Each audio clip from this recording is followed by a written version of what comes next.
হযরত শাহজালাল ইয়ামানি ছিলেন কুরাইশ বংশের, বাবা ছিলেন কুরাইশ বংশের, মা ছিলেন সৈয়দ বংশের। কন্যা সুবহানাল্লাহ। বাবা ছিলেন কুরাইশ বংশের, মা ছিলেন সৈয়দ বংশের। শাহজালাল রাদিয়াল্লাহু তাআলা আনহুর বাবা যিনি ছিলেন, ওনার নাম ছিল মুহাম্মদ ইবনে কুরাইশ। মুহাম্মদ ইবনে অতনা মুহাম্মদ ইবনে কুরাইশ। উনি একজন আল্লাহর মাহবুব বান্দা ছিলেন। জিলাখান উনি নমনীয় ছিলেন। উনি একজন বীর পুরুষ ছিলেন। কি ছিলেন? বীর পুরুষ ছিলেন। ইসলামের ক্ষেত্রে যখন দেশে দেশে কাফির মুশরিকদের সাথে যুদ্ধ হতো, শাহজালালের বাবা মুহাম্মদ কুরাইশ ইসলামের জন্য যুদ্ধ জিলাখান, ইসলামের ক্ষেত্রে জিকিরের ক্ষেত্রে নমনীয়, মানুষরা ইসলামের দাওয়াতের ক্ষেত্রে নমনীয়, ঠিক তদ্রুপ বাবতে যুদ্ধের ক্ষেত্রে, জিহাদের ক্ষেত্রে উনি বরং কঠোর যুদ্ধ বিজয়ী একজন নেতা ছিলেন। জোরে বলুন সুবহানাল্লাহ। 1322 খ্রিস্টাব্দে হযরত শাহজালাল রাদিয়াল্লাহু তাআলা আনহুর বাবা মা বিবাহের অনেক বছর হয়ে গেল, সন্তান নাই। আল্লাহর কাছে রাত্রি বেলা তাহাজ্জুদের নামাজ পড়ে দোয়া করতে লাগলেন। সংক্ষিপ্ত শাহজালাল রাদিয়াল্লাহু তাআলা আলোচনা করে আউলিয়াদের সঙ্গী হলে কি ফায়দা, সেই সম্মুখ কিছু আলোচনা ইনশাআল্লাহ আমরা সামান্য সময়ের ভিতরে আলোচনা শুনবো। আপনারা রাজি আছেন শুনতে? জোরে বলুন রাজি আছেন? আল্লাহ রাব্বুল আলামিন আমাদেরকে তৌফিক দিন। জোরে বলেন ওয়ামা তৌফিক ইল্লা বিল্লাহ আলাইহি তাওয়াক্কালতু ওয়া ইলাইহি উনীব। তো উনার কোনো সন্তান হয় না। রাত্রবেলা তাহাজ্জুদের নামাজ পড়ে শাহজালাল সাহেবের বাবা মুহাম্মদ কুরাইশ উনি দোয়া করতেন স্ত্রীকে নিয়ে। অনেক বছর পরে একটি পুত্র সন্তান রাত্র মধ্যরাত্রিতে জন্ম নিলেন। নাম রাখলেন মুহাম্মদ জালাল উদ্দিন। মুহাম্মদ শাহজালাল সাহেবের নাম কি? মুহাম্মদ, জোরে বলেন মুহাম্মদ জালাল উদ্দিন। মুহাম্মদ জালাল উদ্দিন। মুহাম্মদ জালাল উদ্দিন শাহজালাল সাহেবের জন্মের কয়েক মাস পরেই উনি মাতৃস্নেহ হারালেন, উনার মাকে হারালেন। আল্লাহর হুকুম হলো উনার মা ইন্তেকাল করলেন। বলেন ইন্না লিল্লাহি ওয়া ইন্না ইলাইহি। একটা জিনিস খেয়াল করেন মুসলিম কেরাম, যুগে যুগে আল্লাহর যত মাহবুব বান্দা, নবী বলেন আউলিয়া বলেন, আল্লাহর যত মাহবুব বান্দা যুগে যুগে শ্রেষ্ঠ মর্যাদাবান হয়েছেন, সব মাহবুব বান্দার ক্ষেত্রে মাতৃহারা হয়েছেন, বাবার পিতৃহারা হয়েছেন, এতিম হয়েছেন। এতিম হওয়াটা আমার নবীর সুন্নত। এতিম হওয়াটা আমার নবীর সুন্নত। এতিম যারা হয় এটা আমার নবীর কিতাব সুন্নত। এতিম হয়েছেন, ধৈর্যের সাথে জীবন চালিয়েছেন। সব নবীদের ক্ষেত্রে, অসংখ্য নবীদের ক্ষেত্রে, অসংখ্য আউলিয়াদের ক্ষেত্রে এমন ঘটনা ঘটেছে। সুবহানাল্লাহ। শাহজালাল সাহেবের মা 2-3 মাস পরেই মা ইন্তেকাল করলেন। এর কয়েক বছর বাদে বাবা ওলা খান ইসলামের ক্ষেত্রে, যুদ্ধের ক্ষেত্রে গেলেন। বীরের মতন যুদ্ধ করে অসংখ্য মানুষকে, মুশরিকদেরকে জাহান্নামী বানিয়ে, বীরের ক্ষেত্রে ইসলামের বিজয় আনিয়ে এক যুদ্ধের শেষ প্রান্তে গিয়া শাহজালাল সাহেবের বাবা মুহাম্মদ কুরাইশ কিতাবের মধ্যে হায় আমাদের সিলসিলার থেকে যিনি লিখেছেন কিতাব, আল্লামা মুহাম্মদ তাকিউদ্দিন উসমানী, তাকিউদ্দিন উসমানী, যিনি আমাদের সারসিনা সিলসিলার যেই বুজুর্গ একজন আলিম, উনি শাহজালাল সাহেবের জীবনী লিখেছেন। সেই জীবনীর মধ্যে উনি বলছেন যে শাহজালাল সাহেবের বাবা একজন বীর ছিলেন। যুদ্ধ করতে করতে করতে শেষ সময়ে শাহজালাল সাহেবের বয়স যখন 9 থেকে 11 হবে, সেই সময় একটি যুদ্ধের শেষ প্রান্তে শাহজালাল সাহেবের বাবা শহীদ হয়ে গেলেন। জোরে বলেন সুবহানাল্লাহ। পিতৃহারা, মাহারা হযরতে শাহজালাল সাহেবের লালনের দায়িত্ব, শিক্ষার দায়িত্ব যিনি নিলেন, উনার মামা সৈয়দ আহমদ কবির উদ্দিন। আহমদ কবির উদ্দিন, আহমদ কবির উদ্দিন। উনার মেইন বাড়ি মক্কা। উনার মেইন বাড়ি কোনানো? মক্কা। তুরস্ক থেকে শাহজালাল সাহেব বাগনাকে নিয়ে আসলেন, মক্কার জমিনে পড়ালেখা করাইলেন, লালন হলেন, আধ্যাত্মিক শিক্ষা দিলেন। এইভাবে শিক্ষা দিতে দিতে দিতে শাহজালাল সাহেব একজন মহিমান্বিত আল্লাহর প্রিয় মাহবুব বান্দা হয়ে গেলেন। জোরে বলুন সুবহানাল্লাহ। এবার আহমদ কবির বলেন বাগনাকে তো ইসলামিক শিক্ষায় শিক্ষিত করলাম, আধ্যাত্মিক শিক্ষা দান করলাম, পরীক্ষা নিব কিভাবে ভাবতে লাগলেন। হঠাৎ একদিন মক্কানগরীর এক সাইডে বসে আছেন, মক্কানগরীর জঙ্গল থেকে একটি হরিণ চলে আসলো। আহমদ কবির আল্লাহর খাস মাহবুব বলেছিলেন। আহমদ কবিরের সামনে একটি হরিণ এসে বলল, ও আহমদ কবির আল্লাহর বান্দা, জঙ্গলের মধ্যে একটি বাঘ আমাকে বড় দৌড়াচ্ছে খাওয়ার জন্য, আমি তার বিচার দিচ্ছি, তুমি তার বিচার করো। সুবহানাল্লাহ। আহমদ কবির বলেন, এবার আমি যে কষ্ট ভোগ করতেছি, ভাবতেছি আমার বাগনাকে কিভাবে পরীক্ষা করব। এখন সেই পরীক্ষার সময় এসেছে। ডাকলেন, বাবা জালালউদ্দিন কোথায়? হযরতে শাহজালাল রাদিয়াল্লাহু তাআলা আনহু আমার সাথে ডাকার সাথে সাথে হাজির হলেন। বলেন, বাবা কি হবে, কি বলো? আহমদ কবির বললেন, বাবা শুনো, ওই দেখো একটা হরিণ বিচার নিয়ে এসছে, বাঘ তাকে তাড়া করেছে, জঙ্গলের মধ্যে বাঘ তাড়া করেছে, বাঘের বিচার নিয়ে আসতেছে। তুমি যাও জঙ্গলে, তুমি দেখো বাঘের সাথে তুমি বাঘের বিচার করে এসো। হরিণের সাথে যাও জঙ্গলের মধ্যে আর বাঘের বিচার করে এসো। জোরে বলুন সুবহানাল্লাহ। মামা বাগনার পরীক্ষা নিচ্ছেন, মামা বাগনার পরীক্ষা নিচ্ছেন। আহমদ কবিরের হুকুমে হরিণের সাথে হযরতে শাহজালাল সর্বপ্রথম যে পরীক্ষা দিলেন, মক্কানগরীর জঙ্গলের মধ্যে আসলেন, বাঘের মধ্যে হরিণ বাঘ দেখিয়ে দিল, বাঘকে কি করবেন তাই ভাবতেছেন। এদিক দিয়ে মক্কানগরীর সম্মুখে বসে আহমদ কবির অনেক দূরত্ব থেকে ভাবতেছেন, বাঘনাকে যে পাঠালাম, বাঘের সাথে কিভাবে বিচার করবে। আমার মনের মধ্যে বড় আশা, যদি আমার বাঘনায় বাঘ দিয়ে একটা তাবা দিয়া বলতো, যাও আর হরিণের মতন দুর্বল পশুর সাথে তুমি লাগিও না, যদি একটি তাবা মারে আসতো। এদিক দিয়ে হযরতে শাহজালাল রাদিয়াল্লাহু তাআলা আনহু আল্লাহর মাহবুব বান্দা মামা যেটা ভাবেছেন সেটা উনার দিলের মধ্যে গিয়া পৌঁছেছে। শাহজালাল রাদিয়াল্লাহু তাআলা আনহু যখন হরিণ বাঘকে দেখালো, বাঘকে বলো, আল্লাহর সৃষ্টি বাঘ, তুমি কেন তোমার থেকে দুর্বল হরিণকে তুমি তাড়াচ্ছ, হরিণকে কষ্ট দিচ্ছ। পচট করে ডান হাত দিয়ে একটি তাবা মারলেন, যাও আর এই হরিণের সাথে লাগিও না। বাঘ চুপ করে তাবা খাইয়া পিছনের দিকে তাড়াইয়া আল্লাহর ওলিরে দৌড়াইয়া, আল্লাহর ওলির পাওয়ারে, আল্লাহর বান্দার পাওয়ারে বাঘ আর সামনে দিকে তাকালো না, করের দিকে তাকালো, জঙ্গলের মধ্যে দৌড়ে দৌড়ে দৌড়ে দৌড়ে পালাতে লাগলো। জোরে বলুন সুবহানাল্লাহ। এটা বিশ্বাস হয়? বলেন বিশ্বাস হয়?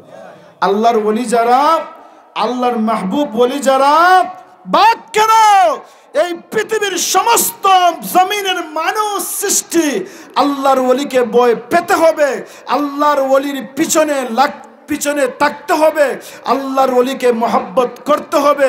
এটা আমার আল্লাহর ওয়াদা। জোরে বলুন না সুবহানাল্লাহ।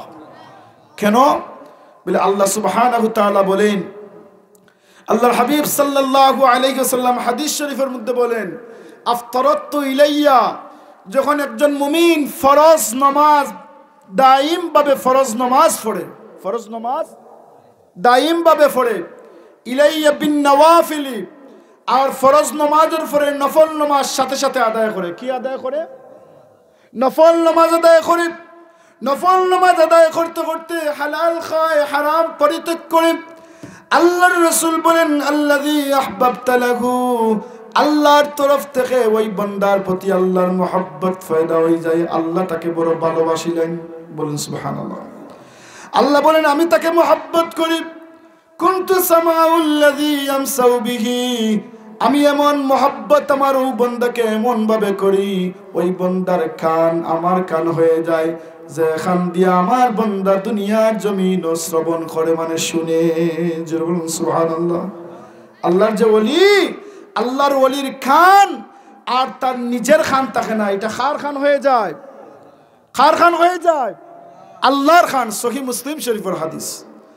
রাসূলুল্লাহ বলেন, ওয়াবাসরাহুল্লাযী ইউবসিরু বিহি, আল্লাহর বান্দার চক্ষু যেটা দিয়ে দুনিয়ার জমিন দেখেন, সেই চক্ষুটা তার হয় না, সেই চক্ষুটা আমার চক্ষু হয়ে যায়। যেটা দিয়া সে দুনিয়ার জমিন সমস্ত কিছু দেখতে পায়। সুবহানাল্লাহ। ওয়া ইয়াদাহুল্লাতী ইয়ামতিশু বিহা, তার হাত আমার হাত হয়ে যায় যে হাত দিয়া সে দৌড়ে। ওয়া রিজলাহুল্লাতী ইয়ামশি বিহা, তার পাও আমার পাও হয়ে যায় যে পাও দিয়া সে দুনিয়ার জমিনে হাঁটে চলাফেরা করে। সুবহানাল্লাহ। এখন আল্লাহর ওলির যদি হাত পাও আল্লাহর হয়ে যায়, তাহলে এই ব্যক্তি চক্ষু দ্বারা জমিনটা কি মদিনা দেখতে পারেননি না পারেন না? আল্লাহর ওলির আসরের নামাজ যদি শাহজালাল পড়েন, মদিনাত মাগরিবের নামাজ পড়ার ক্ষমতা রাখেন কি রাখেন না? রাখেন। কেন পর রাখেন না? কারণ এই আল্লাহর ওলির পাও আল্লাহর হয়ে যায়। কার হয়ে যায়? আল্লাহর ওলির চক্ষু আল্লাহর হয়ে যায়, আল্লাহর ওলির হাত আল্লাহর হয়ে যায়। বলুন না সুবহানাল্লাহ। হাদিসে কুদসির মধ্যে আল্লাহ রাব্বুল আলামিন আল্লাহর যে বান্দাকে ভালোবাসেন, আল্লাহ রাব্বুল আলামিন সর্বপ্রথম জিবরাইল আলাইহিস সালাতু ওয়াস সালামকে ডেকে বলেন, ও জিবরাইল শোনো, জিবরাইল যে দুনিয়ার জমিনে আমার বান্দারে আমি বড় ভালোবাসি, অতএব ও জিবরাইল তুমি আমার বান্দারে ভালোবাসো। জরুর না সুবহানাল্লাহ। এবার জিবরাইল আসমানের উপরে সমস্ত সিদরাতুল মুনতাহা, লা মাকাম লা মাজান, যত ফেরেশতারা আছেন সমস্ত ফেরেশতাদেরকে আহ্বান করেন, ওরে ফেরেশতারা জমিনের মধ্যে আল্লাহর অমুক বান্দাকে আল্লাহ রাব্বুল আলামিন ভালোবাসেন, আমি জিবরাইলও ভালোবাসি। অতএব তোমরা যারা এই সিদরাতুল মুনতাহা, আরশে আযীম, লা মাজান লা মাকাম, যত ফেরেশতা আছো আমার বান্দাকে আমি ভালোবাসি, আল্লাহ ভালোবাসেন, জিবরাইলও ভালোবাসেন। অতএব তোমরা সমস্ত ফেরেশতারা আল্লাহর ওই বান্দাকে ভালোবাসো। জোরে বলুন সুবহানাল্লাহ।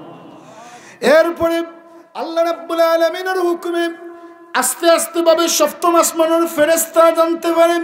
সপ্তম আসমানের ফেরেশতারা ষষ্ঠ আসমানের ফেরেশতাকে জানিয়ে দেয়, ষষ্ঠ আসমানের ফেরেশতারা পঞ্চম আসমানের ফেরেশতারে জানিয়ে দেয়, পঞ্চম আসমানের ফেরেশতা চতুর্থ আসমানের ফেরেশতাকে জানিয়ে দেয়, চতুর্থ আসমানের ফেরেশতা তৃতীয় আসমানের ফেরেশতাকে জানিয়ে দেয়, তৃতীয় আসমানের ফেরেশতা দ্বিতীয় আসমানের ফেরেশতাকে জানিয়ে দেয়, দ্বিতীয় আসমানের ফেরেশতা একবারে প্রথম আসমানের ফেরেশতাকে জানিয়ে দেয়। প্রথম আসমানের ফেরেশতারা জমিনবাসীকে বলে, এ জমিনবাসী কি জিন কি ইনসান কি পশু পাখি, শুনিয়ে রাখো আল্লাহর অমুক বান্দাকে আল্লাহ রাব্বুল আলামিন ভালোবাসেন, জিবরাইল ভালোবাসেন, মিকাইল ভালোবাসেন, ইসরাফিল ভালোবাসেন, আসরাইল ভালোবাসেন, আসমানের সমস্ত ফেরেশতারা ভালোবাসেন, সপ্তমের ফেরেশতারা ভালোবাসেন, ষষ্ঠমের ফেরেশতারা ভালোবাসেন, পঞ্চমের ফেরেশতারা ভালোবাসেন, চতুর্থ আসমানের ফেরেশতা ভালোবাসেন, তৃতীয় আসমানের ফেরেশতা ভালোবাসেন, দ্বিতীয় আসমানের ফেরেশতা ভালোবাসেন, প্রথম আসমানের ফেরেশতা আমরা ভালোবাসি। অতএব হে জমিনের অধিবাসী যত মাখলুক আছো, পশু পাখি যা আছো, সমস্ত কিছু তোমরা আল্লাহর বান্দারে এবার ভালোবাসো। সুবহানাল্লাহ। এর জন্য সমস্ত মানুষ আউলিয়া কেরামের পিছনে পিছনে থাকে। আল্লাহর যারা ওলি হয়ে যায়, আল্লাহর ওলি বলেন না আমাকে ভালোবাসো, বরং সে মানুষের মহব্বত অন্তর আল্লাহর ওলির ভালোবাসা এমনিতেই হয়ে যায়। ঠিক না? ঠিক না? ফুলতলি সাহেব কি বলছেন একদিন যে আমাকে ভালোবাসো? শুনছেন একদিন হইতে যে আমাকে ভালোবাসো? শাহজালাল সাহেব কি স্বপ্ন দেখাইছেন আমাকে ভালোবাসো? না, আল্লাহর ওলিদের ভালোবাসা আল্লাহ রাব্বুল আলামিন আল্লাহর প্রদত্ত নিয়ামত অন্তরের মধ্যে ঢুকে দেন। জমিনের অধিবাসীরা আল্লাহর ওলিদেরকে এমনিই ভালোবাসেন। অতএব মানুষ যদি ভালোবাসে, কি পশু বলেন, বাঘ বললেন, ভাল্লুক বলেন, উট বলেন, সিংহ বলেন, সমস্ত কিছু আল্লাহর ওলিদেরকে সম্মান করতেও জানে, আবার বয়ের মতন বয় করতেও জানে। সুবহানাল্লাহ। মানুষ শ্রেষ্ঠ, মানুষ শ্রেষ্ঠ। শাহজালাল রাদিয়াল্লাহু তাআলা যখন তাবা মারলেন, বাঘ জঙ্গলার ভিতরে দৌড়ে দৌড়ে খরেদি আর আগে দিন তাকাইয়া খরেদি পিছনে পিছনে লাফাচ্ছে আর পালাচ্ছে। সুবহানাল্লাহ। এবার শাহজালাল রাদিয়াল্লাহু তাআলা আনহু তাই মামা আহমদ কবিরের দরবারে আসলেন। মামা জিজ্ঞাসা করলেন, বাগনা কিভাবে বিচার করেছো? বলে আমার ডাইন হাত দিয়ে চট করে বাঘকে তাবা মেরেছি, বাঘ পিছনে তাকায় না, আগে দিয়ে তাকায় নাই, পিছনে তাকাইয়াই লাফাচ্ছে। আহমদ কবির মনে মনে খুশি হলেন, আমি যেটা মক্কানগরীর বসে যেটা ভাবছিলাম, যেটা বুঝছিলাম যে এইভাবে যদি বিচার হতো, আমার বাগনা তো আল্লাহর মায়ার বান্দা, আধ্যাত্মিক অনেক শক্তিশালী, আমার বাগনা তো ঠিক তদ্রুপ বাবতে অপরূপ, যেভাবে ভেবেছিলাম সেই সেভাবেই আমার বাগনা বাগের বিচার করেছে। আল্লাহর দরবারে উনি সাজদায় পড়ে শুকর আদায় করলেন। জোরে বলুন সুবহানাল্লাহ।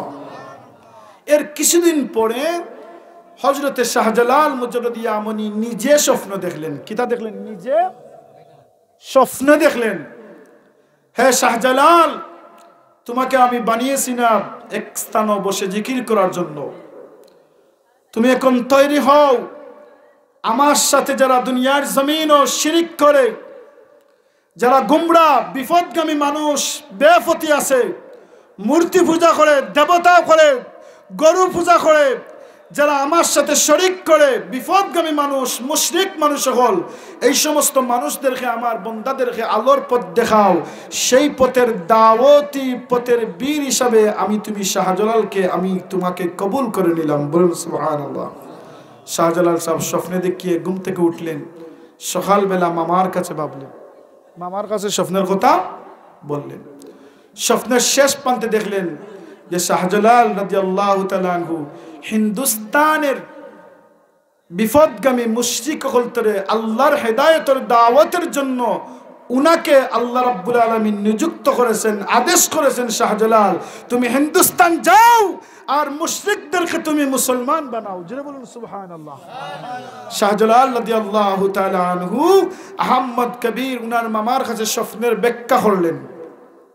আহমদ কবির খুশি হয়ে বললেন, বাবা এবার যাও, রওনা দাও, আল্লাহ রাব্বুল আলামিন তোমাকে মনোনীত করেছেন, তুমি এবার হিন্দুস্তানে যাও। ও শাহজালাল রাদিয়াল্লাহু তাআলা আনহু মামাকে বললেন, বাবা আমি তো হিন্দুস্তানে যাব, কিন্তু কোন জায়গার বাসিন্দা হব আমি চিনব কি লেখান? ও আহমদ কবির উনার বংশর প্রেরিত পুরানো ইয়ামনের মাটি, ইয়ামনের মাটি, পূর্বের বংশ। উনার তো বংশের একজন মানুষ গিয়া তুরস্ক থাকার জন্য, উনার বাবার বংশ থাকার জন্য গিয়ে উনার জন্ম হয়েছে তুরস্ক, কিন্তু আসল পূর্বপুরুষের বাড়ি কোনানো? ইয়ামেন। আসল পূর্বপুরুষের বাড়ি কোনানো? ইয়ামেন। আহমদ কবির একমুষ্ট মাটি দিলেন, বললেন, বাবা ইয়ামনের দিক দিয়ে হয়ে যাও, তোমার জন্মভূমির পূর্বপুরুষদের জন্মভূমি হয়ে যাও, আর হিন্দুস্তান যাওয়ার পথে এই মাটির সাথে যে মাটির মিশ্রিত হবে, এই মাটির যে গ্রান আছে, সেই গ্রানের সাথে যে মাটির গ্রান মিলবে, এই জায়গায় হবে তোমার বসতের স্থান। জোরে বলুন সুবহানাল্লাহ। এই জায়গায় হবে তোমার বসতের স্থান। শাহজালাল রাদিয়াল্লাহু তাআলা আনহু সর্বপ্রথম যখন রওনা দেন মক্কা থেকে লইয়া, উনার সফর সঙ্গী ছিলেন 12 জন। কজন? 12 জন সফর সঙ্গী ছিলেন, 12 জন। ইয়ামানের জমিন সর্বপ্রথম উনার পূর্বপুরুষদের ইয়ামানের জমিনে যখন আসলেন, ইয়ামানের বাদশা ছিলেন একজন মুশরিক। ইয়ামানের বাদশা ছিলেন কিতা? মুশরিক, কঠিন মানুষ, বিপদগ্রামী মানুষ। উনি যখন শুনলেন হযরতে শাহজালাল 12 জন সফর সঙ্গী নিয়ে ইয়ামনে আসছেন, উনি ভাবলেন উনার ক্ষমতা শেষ, তাই উনার সঙ্গী যারা আদেশ কর্মে, উনার যারা কথাবার্তা শুনতো রাজ্য দরবারের, উনাদেরকে বললেন, আমি শুনতে পাচ্ছি শাহজালাল 12 জন সঙ্গী নিয়ে ইয়ামনে আসছে, তোমরা এক কাম করো, যাও আমার তরফ থেকে তোমরা উনার আস্তানায় যাবে, আর এক পেয়ালা শরবত নিয়ে যাবে, শরবতের মধ্যে বিষ মিশিয়ে নিবে। যদি শাহজালাল বন্ড হয়, প্রতারক হয়, আল্লাহর কোনো বুজুর্গ না হয় না, তাহলে বিষ খেয়ে পানি পিপাসিত হয়ে মরবে, বিষাক্ত হয়ে মরবে। আর যদি বুজুর্গ মানুষ হয় তাহলে তো এমনিতেই চিনবে। অতএব তোমরা যাও। ইয়ামনের বাদশার মাধ্যমে উনার রাজ্য দরবারের কর্মচারীরা যখন শাহজালাল রাদিয়াল্লাহু তাআলা ইয়ামন পৌঁছলেন, একটি আসনাত উনার 12 জন সঙ্গী নিয়ে থাকলেন, বিষের পেয়ালা শরবত নিয়ে শাহজালালের সামনে হাজির করলেন। হযরতে শাহজালাল রাদিয়াল্লাহু তাআলা বললেন, হে আল্লাহর বান্দা, আল্লাহর বান্দা, মাহবুব বান্দা, ইয়ামনের রাজ্য দরবার থেকে আপনাকে মেহমানদানির জন্য এই শরবত পেয়ালা রাজ্য দরবার রাজার পক্ষ থেকে পাঠানো হচ্ছে। উনার বড় ইচ্ছা ছিল আপনার দরবারে আসতা, কিন্তু বিভিন্ন কাজে ব্যস্ততার জন্য আপনার দরবারে আসছেন না।